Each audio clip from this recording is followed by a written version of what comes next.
Hollywood seems to have an obsession with sequels and remakes. Staring out at Disney at the corner of my eye for no reason.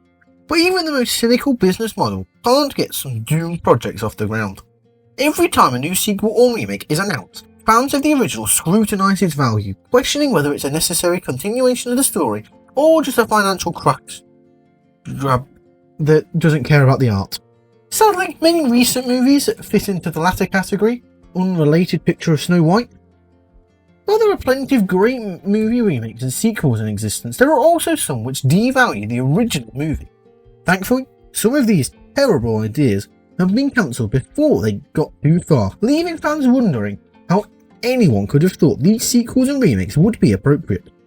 A disappointing follow-up can tarnish a good movie in retrospect, so it's a relief that none of these movies ever saw the light of day. Welcome to Popcorn Programming, and here are 10 cancelled movie sequels / remakes that we're glad never happened. Pop pop! In number 10, we have Finding Nemo 2. This is sort of a bit more of a broader entry because it's about a number of sequels, but we're going to focus on Finding Nemo 2 in particular. But this is about the time when Pixar almost had a string of sequels in the 2000s. Finding Nemo is one of Pixar's best and at the time most ambitious movies ever. It was their first movie to win the Oscar for Best Animated Feature, mostly because their other films the award didn't exist when the other films came out, but still, very, very good achievement. But Pixar nearly made a sequel that could have ruined it in retrospect. When Disney purchased Pixar, they reassessed each of the studio's ongoing projects. The now defunct studio Circle 7 Animations was created to develop sequels to some of Pixar's big hits. As well as plans for Finding Nemo 2, Circle 7 developed ideas for a Monsters Inc. sequel and a version of Toy Story 3 that was radically different to the one that eventually got released in 2010. Finding Nemo 2 would have introduced Nemo's long-lost twin brother Remy, who somehow survived the Barracuda attack at the start of the first movie. After Marlin goes missing, it's up to Nemo, Remy and Dory to find him. This story would have meant huge changes to the relationship between Nemo and Marlin, which would undercut the emotional impact of the first movie. While it would have been nice to see some kind of sequel long before Finding Dory, it's probably best that this idea and Circle 7's other Pixar sequels were cancelled.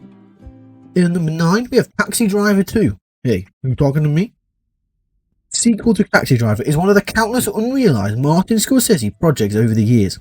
A Taxi Driver sequel is one of the most intriguing. Fans of Scorsese will know that plenty of biopics and book adaptations have stored in production.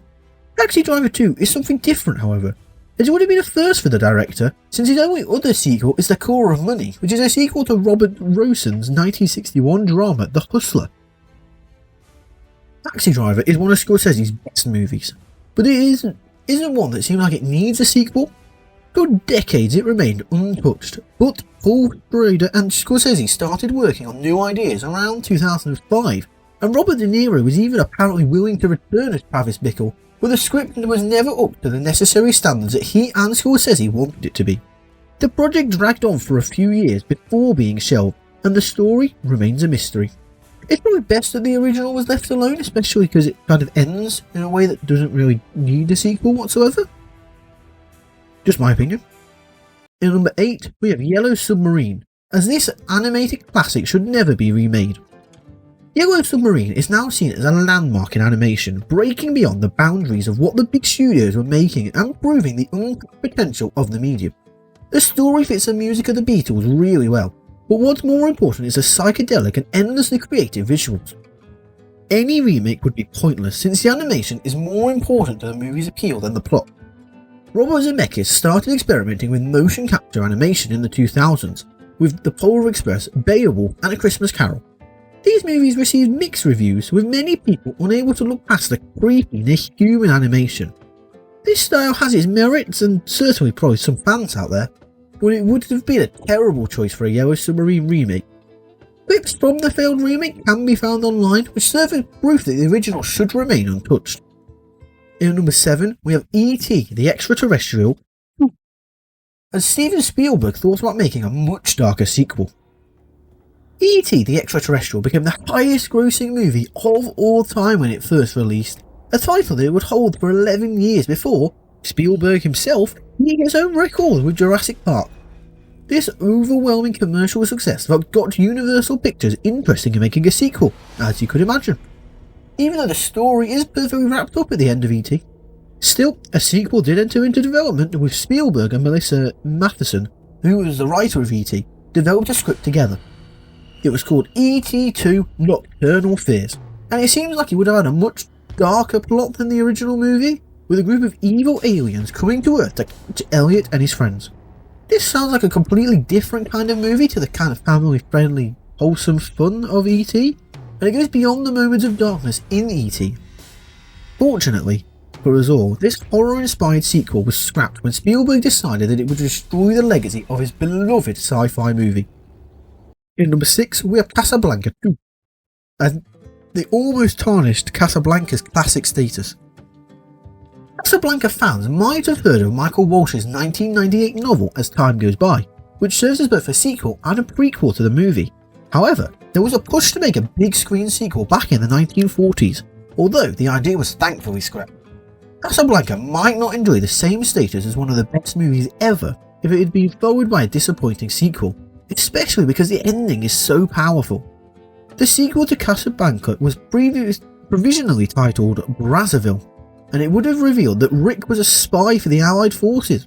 Ilsa also would have returned following her husband's death, but her romance with Rick would have been complicated following the introduction of a new character, Maria.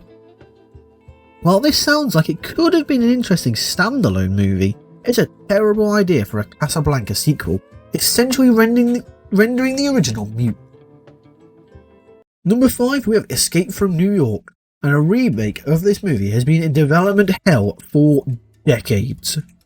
Escape from New York is a perfect slice of 80s action, with Kurt Russell playing one of his greatest characters, and John Carpenter operating at the peak of his powers. The idea of a big budget remake has been batted around for about 20 years now, but the project finally seems to have died. While a bigger budget could deliver some more explosive action, it would lose the charm of the original. Many directors and writers have been attached to the Escape from New York sequel over the years, but none have moved beyond developing a script. Joel Silver planned an entire trilogy, Robert Rodriguez teased a radically different idea, and Lee Whannell tried to get his version off the ground for years. The original is just as enjoyable as ever though, so there's really no need for a remake. There have been enough disappointing remakes of 1980s movies to prove that Escape from New York should be left alone. In number 4, we have Forrest Gump 2, as Tom Hanks and Robert Zemeckis discussed what was Forrest up to in the 80s. Forrest Gump was an immense hit in 1994, and the movie's success inspired the writer of the original book and a sequel which was titled Gump & Co. Winston Groom's novel could have formed the basis for a sequel movie as well, and Paramount Pictures were eager to get Tom Hanks, Robert Zemeckis and screenwriter Eric Roth back together. Paramount even promised a dump truck full of money to each of them.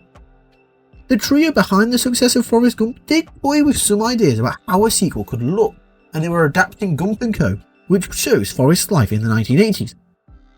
Ultimately, none of the men involved thought that a sequel was necessary, since Forrest Gump wraps up its story so neatly. Fans of the original can still read Groom's novel to figure out what a big screen sequel would have been like, if you like, or you can try and enjoy this not so enjoyable film in my opinion. Enjoy that comment section. In number 3, we have 8, but it's spelled like E-I, the number 8, H-T, as this is a sequel to David Fincher's Seven, which was almost ruined with this unnecessary sequel, with a stupidly complicated name to pronounce. Now, Seven is one of David Fincher's best at movies. It's between this or Fight Club, really. Reviving his reputation after his disappointing debut movie of Alien 3, or Alien Cube, I believe as it's written. The crime thriller stars Brad Pitt and Morgan Freeman as two mismatched detectives working together to track down a serial killer who always seems to be one step ahead. The 1990s produced plenty of gritty crime thrillers, but Seven does stand out from the crowd as one of the very best, and it's still just as thrilling today. The ending of Seven wraps up the story in devastating fashion, meaning that a sequel never looked like a necessity. This didn't stop New Line Cinema, however, from announcing a sequel, tentatively titled 8. I don't even know how you pronounce that with the number in the middle there instead of the G. It doesn't even look like the number 8. Rather than developing an original idea though, the studio retooled a script about a detective with psychic powers. This is a laughable departure from the gritty realism of Sir Sevenant, so it's no wonder that Morgan Freeman and David Fincher turned it down. The script was eventually made into Solace, which was a 2015 thriller that starred Anthony Hopkins and Colin Farrell that received poor reviews. In number 2, we have Scarface, and the remake seems to have died. Scarface is one of the most successful movie remakes ever, as it took inspiration from the 1932 gangster classic by director Howard Hawks. In 2011, Universal announced that they were developing a remake, once again updating the story for a modern audience. The project has since passed through the hands of several high-profile directors, but it now seems to be dead once and for all, and thank goodness for that. David Ayer and David Yates were two of the first directors mentioned in relation to the Scarface remake. Years later, Pablo Larraín and Antoine Fuqua, not sure how you pronounce his surname, were both possible directors, with Diego Luna touted to play the lead role. The most recent attempt at a remake promised a script from the Coen brothers, with Luca Guadagnino in the director's chair, but this also seems to have fizzled out. Guadagnino's upcoming American Psycho remake suggests he may have moved on to another American crime classic, leaving Scarface behind. Scarface doesn't need another remake, as there are already two great versions for fans to say hello to, like a little friend. And at number 1, we have Pocahontas, as this is one Disney classic that won't get a live-action remake. While Disney's live-action remakes have been reinterpreting many of the studio's old classics, usually for the much worse, Pocahontas is one movie that won't be getting the same treatment. Although it was originally meant to join the other 90s Disney live-action movies, like The Lion King, Aladdin and Beauty and the Beast, Pocahontas has been discussed and dismissed by the studio, with fears that its story hasn't aged well.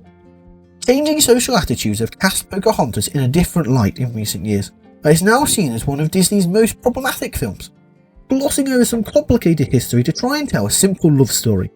A live-action remake will likely come under intense scrutiny, and Disney would have to choose between ignoring the critics and dealing with the backlash, or altering the story beyond recognition to ensure it's more historically accurate, and the latter option wouldn't make it so appropriate for children. So basically they become between a rock and a hard place of, we keep the same story we've got that's slightly problematic, and people will complain, or we change it so it's not really appropriate for children, and people are going to complain anyway because it's not like the original movie. So yeah, they're just going to bin it off. And that's our list though. So what do you think? What film do you think did absolutely not need a sequel or a remake? Be sure to let us know in the comments down below. Click the thumbs up button if you enjoyed it, and click the subscribe button if you're new around here. That's all for now. Just have to thank you for watching, and we'll see you next time. Up, up.